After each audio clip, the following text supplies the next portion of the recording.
Hello guys, my name is RGM, your random gaming maniac. Today's video will be about the new Abyss event for August 2020. Now this is part of the half anniversary for the game.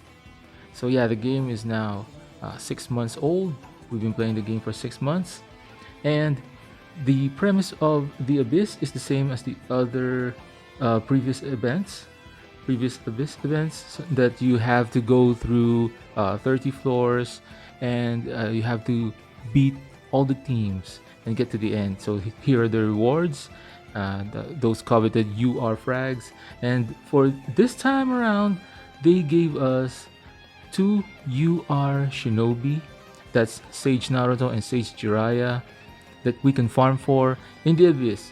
If you have the character unlocked, and you go through the Abyss stages, you will get their character frags. Now, of course, there's the message for the difficulty beyond B20. As you can see, I ran out of Shino coins. Of course, I tried pulling for Sage Naruto, just like my buddy AJ. Shout out to AJ. We both got shafted and did not get Sage Naruto. So there. I'm gonna show you my strategy going into the Abyss event. So as you can see, I'm here at B28. I failed to finish B28 yesterday, so I'm gonna do that a little bit later. But for now, I'm gonna be showing you how I cleared B24 and B26.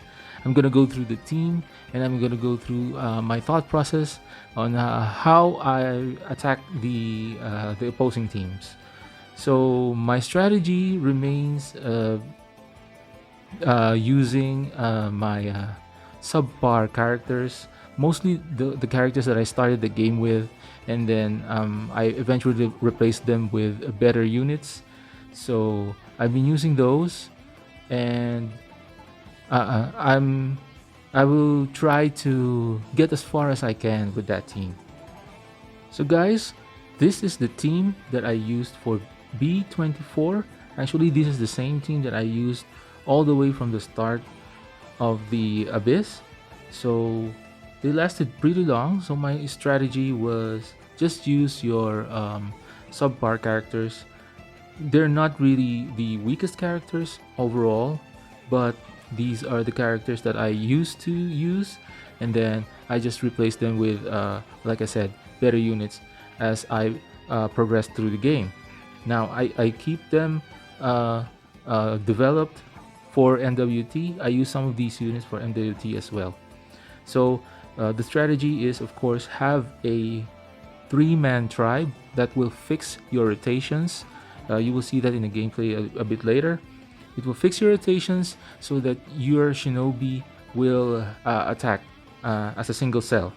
So of course, you need to have strong units as well. You can't have all trash units. So for this case, my best units are in the Force team, and the ones that are dealing damage would be Sasuke and Hinata. So let's get down to the video.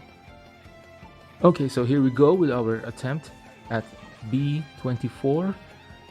Like I said, we need to keep in mind that you have to keep your tribe gauge from the previous event, from the previous stage, I mean, so that you could carry your tribe specials through the next stage and use them right here to fix your rotations.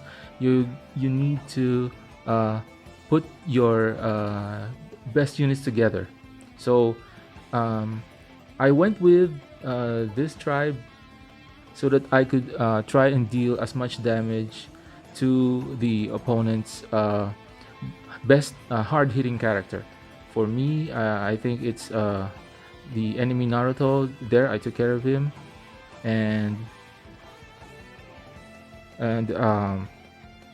on here, so you see that I got lucky, and the rest of the rotations I'm attacking with the entire cell, and that helps a lot because that increases the tribe gauge, and of course that increases our chances of killing problematic units.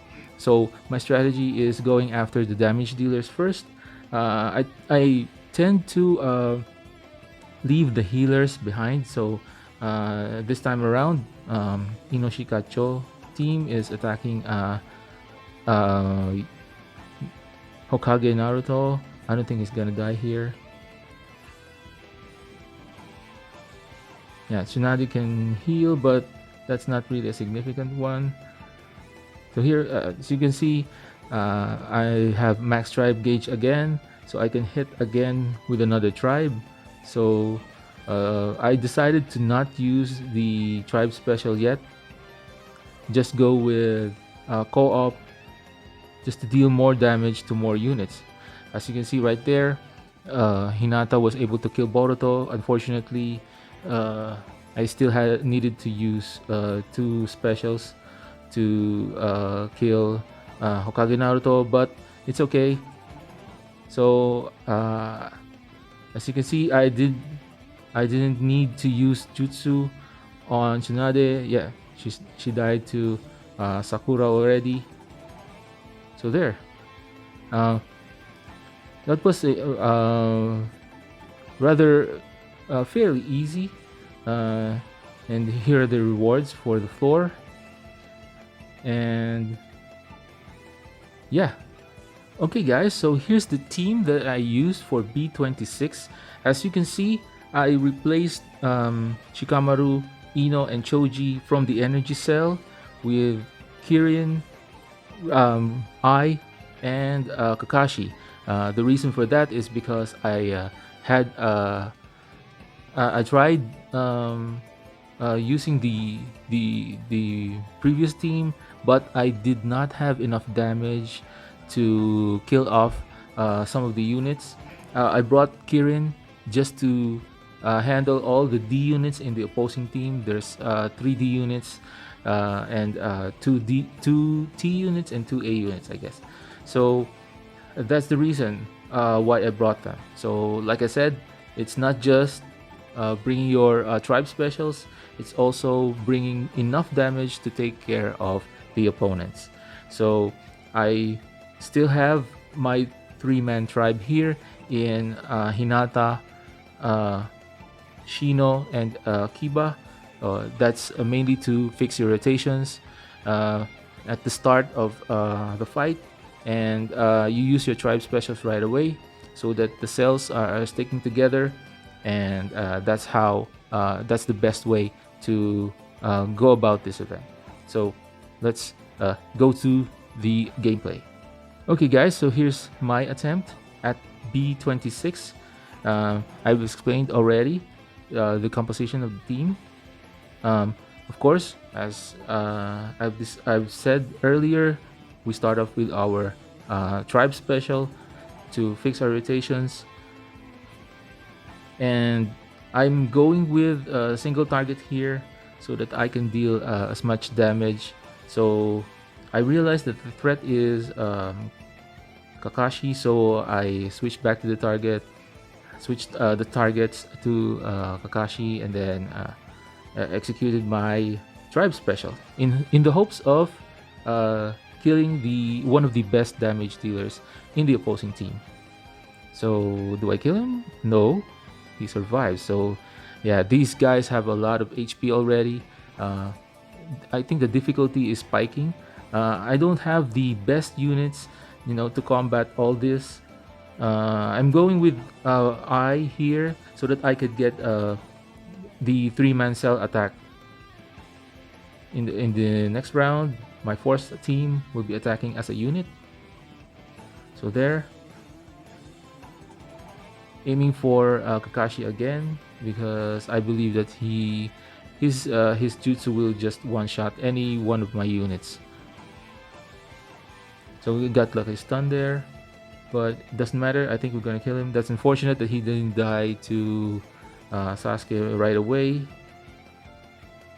The next target that I'd be going for would probably be Kirin, the opposing enemy Kirin. But for now, I've focused on Karin because I've done a few attempts on this stage, and Karin and Sakura D unit, uh, they heal together. When they get going, when their heals get going, it's impossible to just kill them, and you need damage for that. So that's my thought process.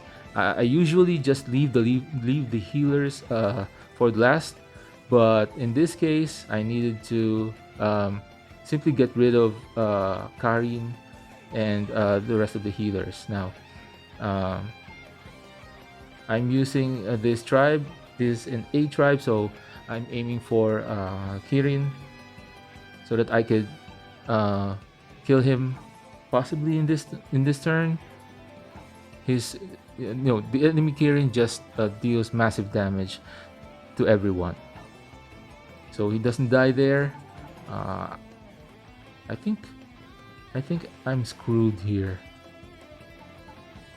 Yeah, they deal a lot of damage. Yeah, Sasuke Kirin, look at this. Bam, 2 units dead. And of course, this is the D unit Sakura, the one that came out with Chiyo. She does a heal, and she's a D unit, so she's very tanky as well.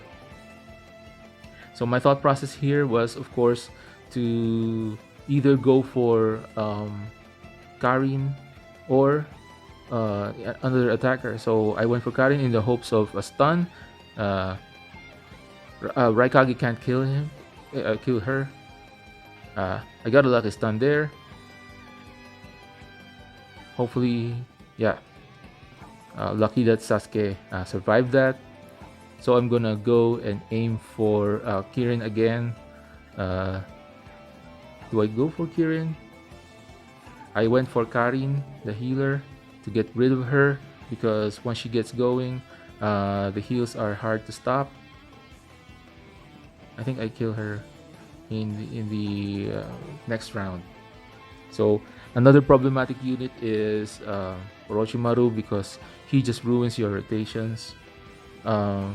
Luckily for me, he didn't screw it that much. So here, I think my thinking is that my Kirin would be able to kill the opposing Karin. So I went with that again. As you can see, they're very tanky. So I was right in focusing on Karin so that I could kill her right away there.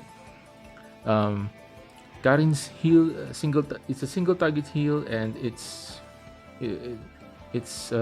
very potent, and you're gonna really have a hard time, beating these guys if those two healers went online, because they heal like every other turn, and if they're the last remaining units, they're gonna heal each other, and it's gonna be a problematic for you. So here I think I'm forced to use the co-op. Yeah. I went for Sakura here, thinking that the opposing